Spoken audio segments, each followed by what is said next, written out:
Just, sir, Nolo, paano nangyari yung collaborations? Yes, ito na yun.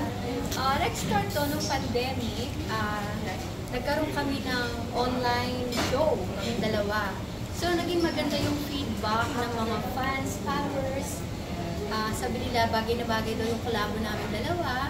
So, actually, si Idol Coach Nolo nakaisip na gagawa daw siya ng song for duet, diba? Yes, actually it was really a privilege for me to guest on her show online. Kaya sabi ko, Miss Jos, I wanna make a music single for the both of us. So, while driving, sabi ko, nag-send kagad ako ng acapella ng chorus. No? Sabi ko, Miss Jos, attorney, sabi ko, ito yung song natin. So, and then we were able to finish it. Ang song kasi, it's all about hoping eh. Yung pagod na pagod ka na gusto mo nang bumigay sa relasyon, pero you're still hoping. Kaya yung title is Hanggang Dulo. Kasi naniniwala kami na pag mahal mo, ipaglaban mo. Yon. Hanggang dulo yun. Hanggang dulo. Kumbaga sa'yo yung lyrics, ikaw yung pinakabuo yes, mo. Yes, music, everything. Okay. And I was just inspired kasi syempre, hitmaker ng Ikaw Ang Iibigin Ko, sabi ko, kailangan, hindi ko na ito panampasin. Si multi-awarded naman kasi siya, kaya sabi ko, naku, at saka gusto ko yung parang feel ko noon paano magkaroon kami ng collabo sa online. Sabi ko, parang bagay yung boses namin ni Idol Coach Nolo. At nung recording po namin, siya ang nag-coaching sa akin during recording ng song na yan. So, super excited ako. And then maganda yung feedback, di ba? Yes. Maganda yung feedback sa mga digital platforms. Correct. Marami na nag-streams. Yes. Nakakatuwa talaga. And now, you're gonna release the music video of this song? Yeah. Supposed to be, kasi sobrang kulang sa oras. So we were supposed to release it tonight. However, because of talagang kulang yung oras, we're gonna delay it. Yeah, okay. So, yeah. Then, paano po nangyari that di po ba Miss Jos is in Japan, tapos kayo po stay dito sa Philippines? Yes. O paano nangyari na natuloy pa rin yung collaboration despite of the long distance? After nung tandem namin sa online, continuous pa rin yung aming communication. Yes. Meron kami group chat. Yes. My manager. And my manager. Yes. Nag-start na, okay na ba yung kanta? Actually, walang 1 month, diba? Yeah, it was, Pero yung recording po, we dito made a ginawa. song like in about 1 week lang. Because when I knew na Miss Jos will be visiting the Philippines because she has many shows here for the brand. Pwede naman bagitin yung brand, no? Okay, for the brand, Natasha. Yeah, syempre, she's one of the models of that company. Buong Pilipinas. So I made sure na sabi ko, Miss Jos, hindi kita papakawalan talaga na umuwi ng Japan na hindi natin nare-release to, hindi tayo magkaroon ng concert, music video, everything. So here we are. We were able to make it and do it. Okay. Si Miss Jos kasi talaga personally, we knew her na talaga, and kay Nolo, gusto namin mas makilala ka. Tell something about yourself and paano ka nag-start, ano yung journey mo sa music scene o sa music industry? Yeah, I'm actually an actor, singer, songwriter, brand ambassador. I was in a lot of shows in the Philippines, also in Indonesia. Yes po. So, in the Philippines, I was part of The Clash Season 1. Tapos, sa ABS naman po, I was part of the Showtime's Tawag ng Tahanan 2020. So, both po naging finalist tayo. Tapos, in Indonesia, before the pandemic, I used to have a teledrama show on TV, one of the biggest shows in Indonesia. I was able to release a music single po doon hanggang sa nag-pandemic. So, yun, naging karera po natin dito sa Pilipinas. Also, before the pandemic, I was part of Pusong Ligaw sa ABS-CBN. Ako po si Lucas doon, one of the supporting actors. And just recently, I was part of Grabe. So, parang gandang movie, hindi dahil nandun ako.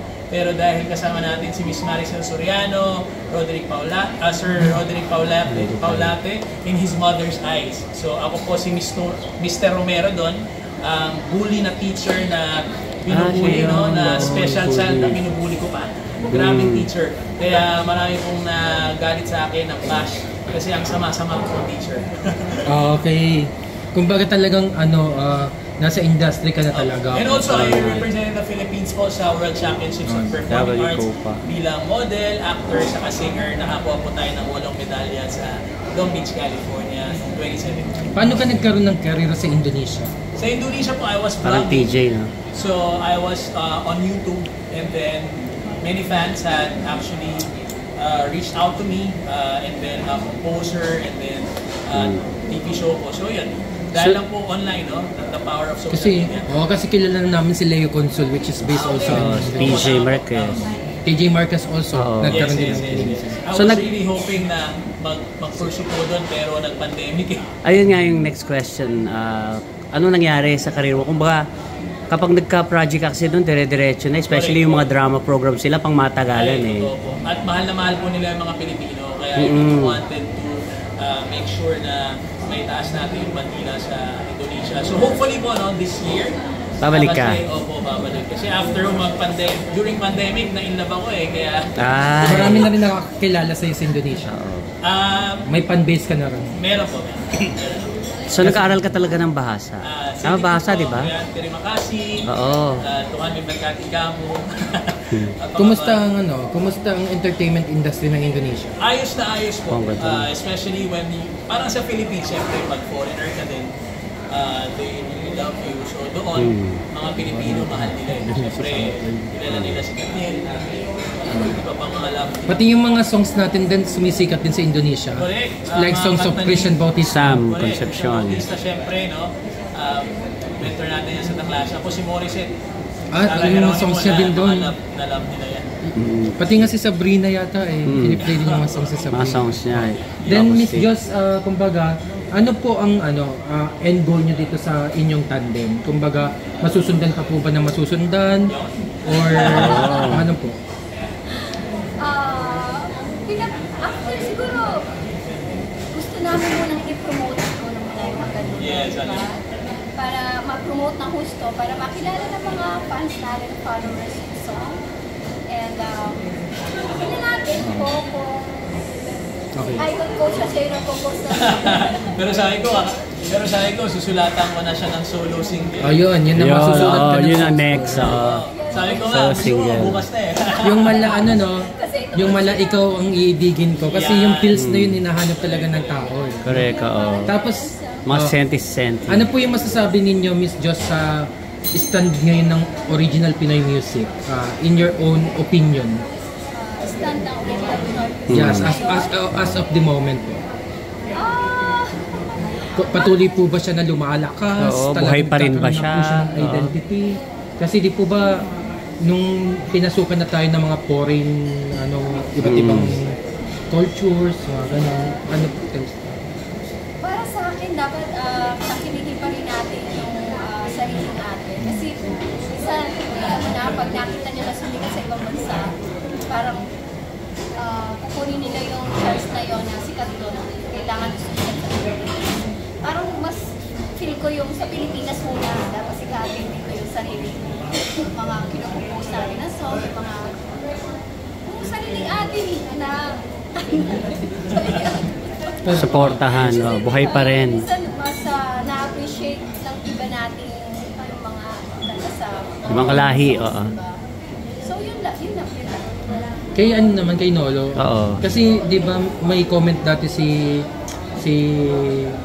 Jose Marichan na huwag gawing profesyon ang pagiging musician. Correct, oo. Kumbaga, ano yung mo dito? Kasi parang wala ng pera, oo. Yeah, I can actually relate to it. Kasi if you're talking about money, sorry hindi natin dinidiscourage. Pero syempre, yung mga super sikat talaga yung mayaman. However, if it's really your passion, you have to really go for it. It's about passion, pipiliin mo money. So, pwede kang mag-multiple streams of income, di ba? Magnegosyo on the side para makakanta ka. Kahit ipamigay mo na lang yung music mo, walang bumili, pero masaya ka because you're doing it.